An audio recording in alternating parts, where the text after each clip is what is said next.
বিসমিল্লাহির রহমানির রহিম। Pakshia ideal college কর্তৃক আয়োজিত আজকের অনলাইন মাল্টিমিডিয়া ক্লাসে উপস্থিত আছি আমি মোহাম্মদ শাহিনুর আলম, প্রভাষক, সমাজবিজ্ঞান বিভাগ, পাকশিয়া আইডিয়াল কলেজ, শার্শা, যশোর।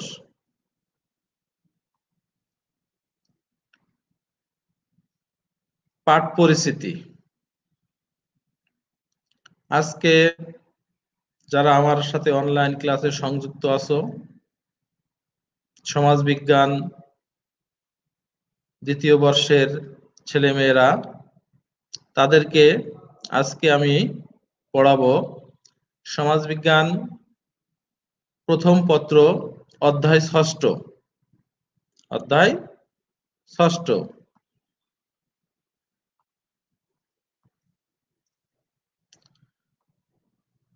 অধ্যায় হচ্ছে ষষ্ঠ।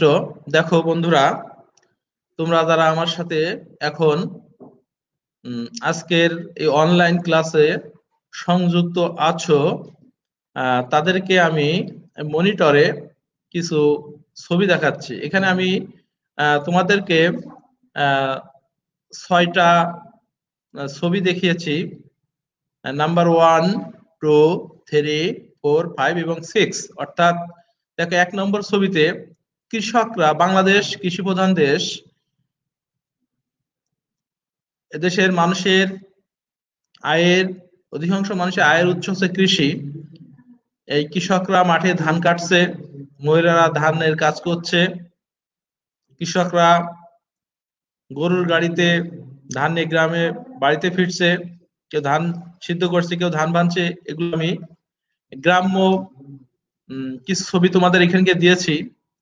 এই গ্রামীণ ছবি, গ্রাম বাংলার এই ছবিগুলো দেখে আমার মনে হয় তোমরা বুঝতে পেরেছো আজকে আমাদের আলোচনার মূল বিষয় কি।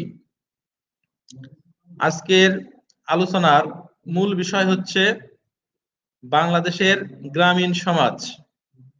আজকে আমি তোমাদের সাথে যে ক্লাসটি শেয়ার করব সেটি হচ্ছে বাংলাদেশের গ্রামীণ সমাজ।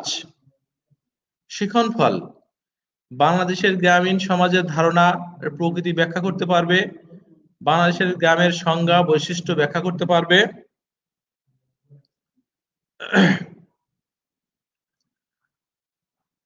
গ্রাম সম্পর্কে প্রাথমিক ধারণা আমি একটু দেওয়ার তোমাদের চেষ্টা করি। মানব সভ্যতার প্রাচীনতম সমাজ ব্যবস্থা হল গ্রামীণ সমাজ। মানব সভ্যতার প্রাচীনতম সমাজ ব্যবস্থা হল গ্রামীণ সমাজ। বাংলাদেশের গ্রামীণ সমাজের প্রভাব অত্যন্ত ব্যাপক। বাংলাদেশের গ্রামীণ সমাজের প্রভাব অত্যন্ত ব্যাপক। বাংলাদেশের গ্রাম প্রধান দেশ। বাংলাদেশ হচ্ছে গ্রাম প্রধান দেশ। গ্রামকে ঘিরেই বাংলাদেশের গ্রামীণ সমাজ গড়ে উঠেছে। গ্রামকে ঘিরেই বাংলাদেশের গ্রামীণ সমাজ গড়ে উঠেছে। গ্রাম হলো একটি ছোট্ট অঞ্চল। গ্রামের মানুষের মূল পেশা হলো কৃষি। সমাজবিজ্ঞানীদের সংজ্ঞা: বিভিন্ন সমাজবিজ্ঞানীগণ বিভিন্নভাবে গ্রামীণ সমাজের সংজ্ঞা দিয়েছেন। আমরা এখন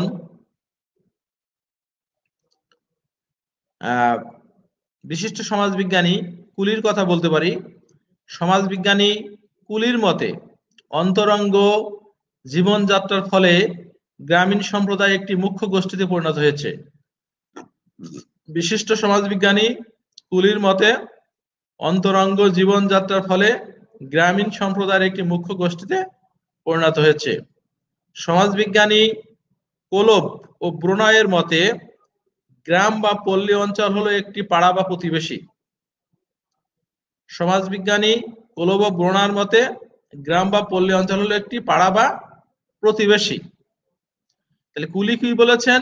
বিশিষ্ট সমাজবিজ্ঞানী কুলি বলেছেন, অন্তরঙ্গ জীবনযাত্রার ফলে গ্রামীণ সম্প্রদায় একটি মুখ্য গোষ্ঠীতে পরিণত হয়েছে। সমাজবিজ্ঞানী কোলব বোনার মতে গ্রাম বা পল্লী অঞ্চল হলো একটি পাড়া বা প্রতিবেশী। আরো বিভিন্ন সমাজবিজ্ঞানীগণ বিভিন্নভাবে গ্রামীণ সমাজের সংজ্ঞা দিয়েছেন। এর ভিতরে বিশিষ্ট সমাজবিজ্ঞানী লমিচ ও বিগল এর মতে গ্রাম হচ্ছে কৃষি নির্ভর জনবসতি। গ্রাম কি? গ্রাম হচ্ছে কৃষি নির্ভর জনবসতি, যেখানে কৃষকরা চাষযোগ্য জমি পরিবেষ্টিত হয়ে বসবাস করে। গ্রাম হচ্ছে কৃষি নির্ভর জনবসতি, যেখানে কৃষকরা চাষযোগ্য জমি পরিবেষ্টিত হয়ে বসবাস করে। সমাজবিজ্ঞানী স্যান্ডারসনের মতে বিস্তৃতি, কৃষিক্ষেত্র ও অসংখ্য বস্তুবিটা নিয়ে একটি গ্রাম গড়ে ওঠে, যাতে গ্রামের সকল অধিবাসীর একটি অভিন্ন জীবনযাত্রা লক্ষ্য করা যায়। স্যান্ডারসন এর মতে বিস্তৃতি, কৃষিক্ষেত্রে ও অসংখ্য বাস্তবিটা নিয়ে একটি গ্রাম গড়ে ওঠে, যাতে গ্রামের সকল অধিবাসীরা একটি অভিন্ন জীবনযাত্রা লক্ষ্য করা যায়। গ্রাম সম্পর্কে সার্বজনীন সংজ্ঞা।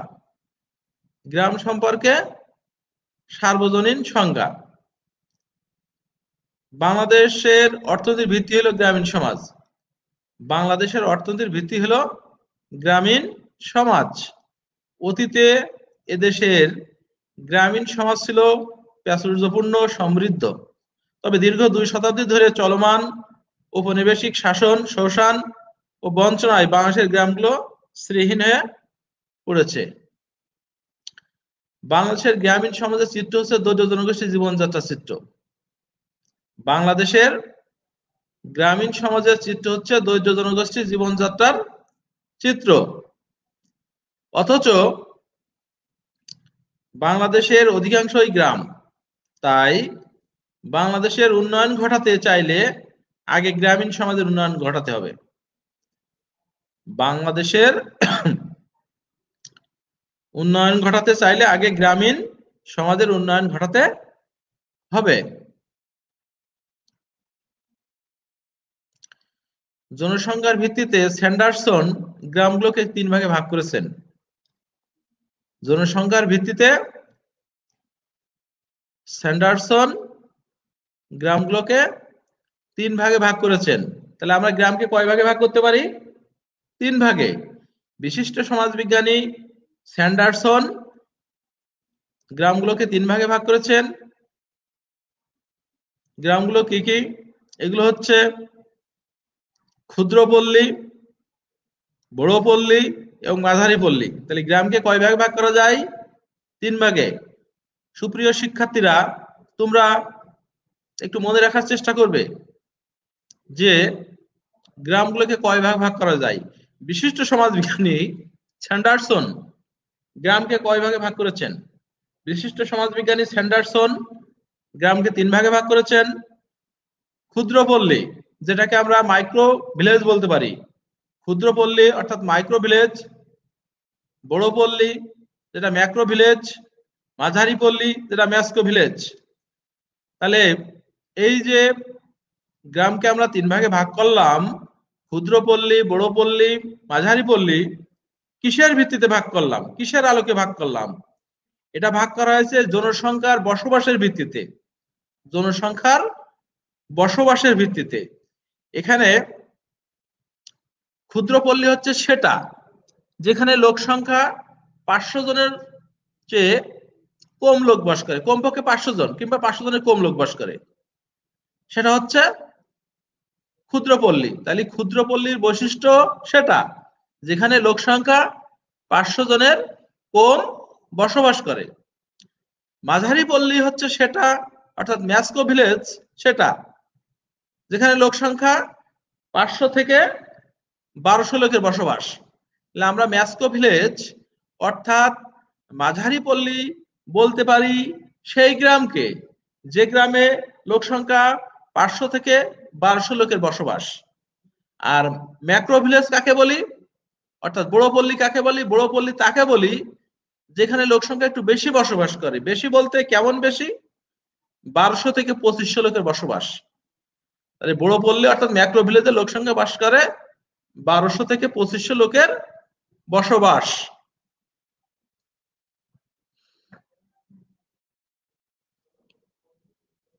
এখন আমি তোমাদেরকে কিছু গ্রামীণ সমাজের চিত্র দেখাই। চিত্রগুলো দেখলে কিছুটা তোমরা গ্রামীণ সমাজ সম্পর্কে ধারণা অর্জন করতে পারবে। দেখো, কিছু ছবি দেখা যাচ্ছে। প্রথমে ছবি হচ্ছে, আমরা দেখতে পাচ্ছি একজন মহিলা মুরগির খাবার দিচ্ছে, সেখান থেকে ডিম নিয়ে আসছে, অর্থাৎ মুরগির খামার। আমরা প্রথম ছবিতে কি দেখতে পাচ্ছি? মুরগির খামার। দ্বিতীয় ছবিতে দেখতে পাচ্ছি ধানের চারা রোপণ। তৃতীয় ছবিতে দেখতে পাচ্ছি গরুর গাড়ি। তাহলে এগুলো কিসের ছবি? গ্রামীণ সমাজের ছবি। তাহলে আমরা এখন গ্রামীণ সমাজের কিছু চিত্র দেখতে পেলাম। মুরগির খামার, ধানের চারা রোপণ, গরুর গাড়ি। আরো কিছু ছবি দেখো এখানে বন্ধুরা, তোমাদেরকে আমি দিয়েছি। এখানে আরো 3টে ছবি আছে। দেখো, এখানে আছে হাল চাষ। জেলেরা পুকুরে মাছ ধরছে। এবং আরেকটা ছবি দেখা যাচ্ছে, সেটা হচ্ছে ভুট্টার ক্ষেত। গ্রামীণ সমাজের প্রকৃতি ও বৈশিষ্ট্য। এখন আমি যেটা তোমাদের নিয়ে আলোচনা করব সেটা হচ্ছে গ্রামীণ সমাজের প্রকৃতি ও বৈশিষ্ট্য। কৃষিভিত্তিক পেশা। গ্রামীণ সমাজের বৈশিষ্ট্যের ভিতরে আসছে কৃষিভিত্তিক পেশা। গ্রামে যে সমস্ত লোকজন বসবাস করে, এই অধিকাংশ পেশা হচ্ছে কৃষি। বাংলাদেশ কৃষি প্রধান দেশ। কৃষি হচ্ছে তাদের পেশা। 80% লোক কৃষির উপর নির্ভরশীল। পরিবার ব্যবস্থা। বাংলাদেশের গ্রামীণ সমাজের পরিবার ব্যবস্থা এখনো যৌথ ভিত্তিক। কৃষিভিত্তিক জীবনযাত্রার কারণে গ্রামীণ সমাজে এখনো যৌথ পরিবার দেখা যায়। গ্রামীণ জনসংখ্যা।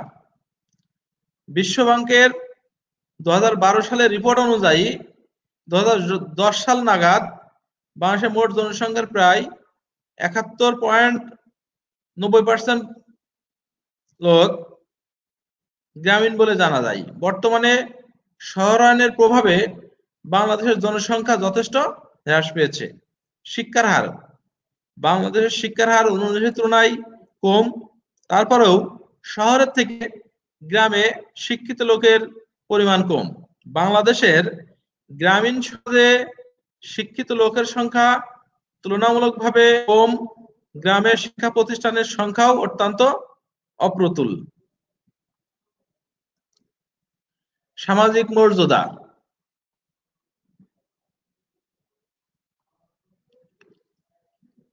বাংলাদেশের গ্রামীণ সমাজে সামাজিক মর্যাদা অরোপিত। বংশগতভাবে সামাজিক নির্ধারিত হওয়ার এখানে সামাজিক মর্যাদা সাধারণত স্থায়ী হয়। তাহলে বাংলাদেশের গ্রামীণ সমাজের সামাজিক মর্যাদা আরোপিত। বংশগতভাবে সামাজিক মর্যাদা নির্ধারিত হয়, এখানে সামাজিক মর্যাদা স্থায়ী হয়। সামাজিক নিয়ন্ত্রণ। বাংলাদেশের গ্রামীণ সমাজের লোকাচার ও লোকরীতি অত্যন্ত শক্তিশালী। সামাজিক নিয়ন্ত্রক। গ্রামীণ সমাজে মানুষেরা ধর্মীয় অনুশাসন, সামাজিক প্রথা, রীতিনীতি ও আদর্শ দ্বারা নিজেদের পরিচালনা করে থাকে। সামাজিক গতিশীলতা। বাংলাদেশের গ্রামীণ সমাজের গতিশীলতা তুলনামূলকভাবে কম। সামাজিক স্তর বিন্যাস। বাংলাদেশের গ্রামীণ সমাজে 3 শ্রেণীর লোকের অস্তিত্ব লক্ষণীয়। এর মধ্যে রয়েছে উচ্চবিত্ত, মধ্যবিত্ত ও নিম্নবিত্ত। গ্রামীণ সমাজের বৈশিষ্ট্য কেমন? আমি তোমাদেরকে গ্রামীণ সমাজের বৈশিষ্ট্য বলি। দেখো, গ্রামীণ সমাজের বৈশিষ্ট্যের ভিতরে প্রথমে রয়েছে গ্রামীণ সমাজ কৃষি নির্ভর। গ্রামীণ সমাজের বৈশিষ্ট্যের ভিতরে উল্লেখযোগ্য দিক হচ্ছে গ্রামীণ সমাজ কৃষি নির্ভর, যৌথ পরিবার, অধিক লোকের বসবাস, শিক্ষার হার কম, জোরালো সামাজিক মিথস্ক্রিয়া, মহাজনী দাদন ব্যবস্থা, স্থায়ী সামাজিক মর্যাদা।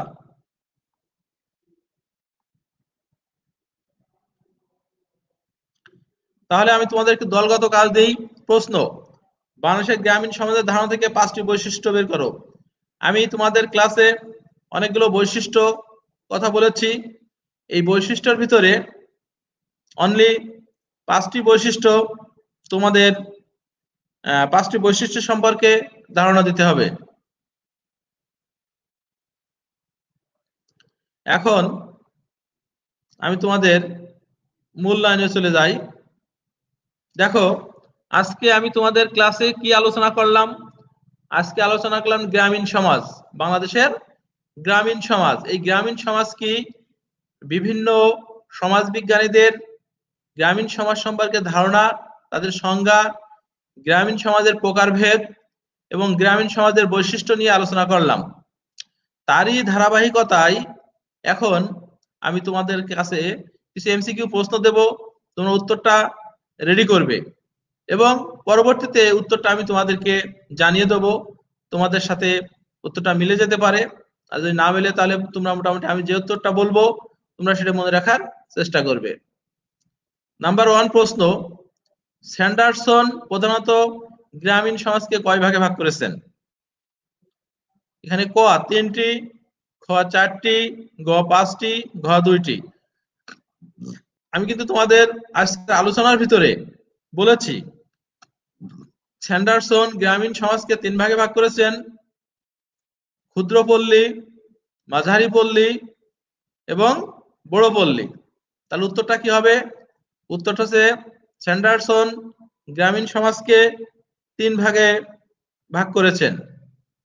দ্বিতীয় প্রশ্ন: বাংলাদেশের কত ভাগ লোক কৃষির উপর নির্ভরশীল? বাংলাদেশের কত ভাগ লোক কৃষির উপর নির্ভরশীল?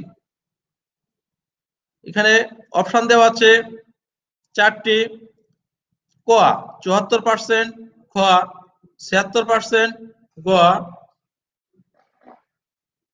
90%। উত্তর হচ্ছে গ 84%। তৃতীয় প্রশ্ন হচ্ছে 2012 সালে প্রকাশিত বিশ্ব ব্যাংকের রিপোর্ট অনুযায়ী 2010 সাল নাগাদ বাংলাদেশের মোট জনসংখ্যা কত ভাগ গ্রামীণ জনসংখ্যা? 2012 সালে প্রকাশিত বিশ্ব ব্যাংকের রিপোর্ট অনুযায়ী 2010 সাল নাগাদ বাংলাদেশের মোট জনসংখ্যার কত ভাগ গ্রামীণ জনসংখ্যা? এখানে অপশন আছে ক 84.90%, খ 71.90%, গ 81.90%, ঘ 74.90%। উত্তরটা হবে খ 71.90%। তাহলে আমি তোমাদের এখানে মূল্যায়নে 3টি প্রশ্ন দিলাম। নাম্বার 1 প্রশ্ন হচ্ছে স্যান্ডারসন প্রধানত গ্রামীণ সমাজকে ভাগ করেছেন? উত্তর 3 ভাগে। 2 নম্বর প্রশ্ন হচ্ছে বাংলাদেশের কত ভাগ লোক কৃষির উপর নির্ভরশীল? উত্তর হচ্ছে 84% লোক কৃষির উপর নির্ভরশীল। 3 নম্বর প্রশ্ন হচ্ছে 2012 সালে প্রকাশিত বিশ্ব ব্যাংকের রিপোর্ট অনুযায়ী 2010 সাল নাগাদ বাংলাদেশের মোট জনসংখ্যা কত ভাগ গ্রামীণ জনসংখ্যা? উত্তর হচ্ছে 71.90%।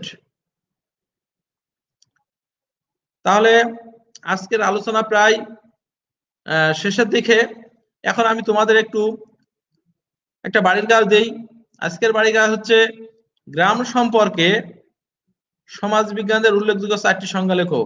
আমি বিভিন্ন সমাজবিজ্ঞানের সংজ্ঞা তোমাদেরকে ইতিপূর্বে ক্লাসে বলেছি, সে সম্পর্কে তোমরা অবগত আছো।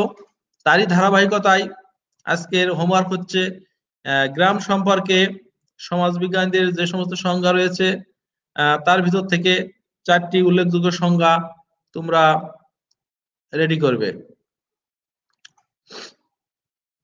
তাহলে সুপ্রিয় শিক্ষার্থীরা, তোমরা আজকে যারা আমার ক্লাসটা দেখেছো, আমার মনে হয় আজকে যে বিষয়টি আমি তোমাদের আলোচনা করেছি সেটা হচ্ছে বাংলাদেশের গ্রামীণ সমাজ। এই গ্রামীণ সমাজ সম্পর্কে কম বেশি তোমরা হয়তো ধারণা পেয়েছো। আজকের আলোচনার ভিতরে আমি তোমাদেরকে আলোচনা করেছি আহ, গ্রামীণ সমাজ কি, গ্রামীণ সমাজের সংজ্ঞা, গ্রামীণ সমাজের প্রকৃতি ও বৈশিষ্ট্য, গ্রামীণ সমাজের প্রকারভেদ। স্যান্ডারসন যে গ্রামীণ সমাজকে 3 ভাগে ভাগ করেছেন সেটাও আমি তোমাদের আলোচনা করেছি। তাহলে আমার মনে হয় তোমরা যারা যারা আমার ক্লাসটা দেখেছো তোমাদের হয়তো ভালো লেগেছে। আর এই ক্লাস সম্পর্কে যদি তোমাদের কোনো মন্তব্য থাকে বা কোনো সমস্যার সম্মুখীন হও, তাহলে আমার সাথে শেয়ার করলে সে সমস্যাটা আমি তোমাদেরকে সমাধান করার চেষ্টা করব। তাহলে সুপ্রিয় শিক্ষার্থী বন্ধুরা, তোমরা যে যেখানে থাকো ভালো থাকো, সুন্দর থাকো, সুস্থ থাকো, এই কামনা করে আজকের মতো আমার সমাজবিজ্ঞান ক্লাস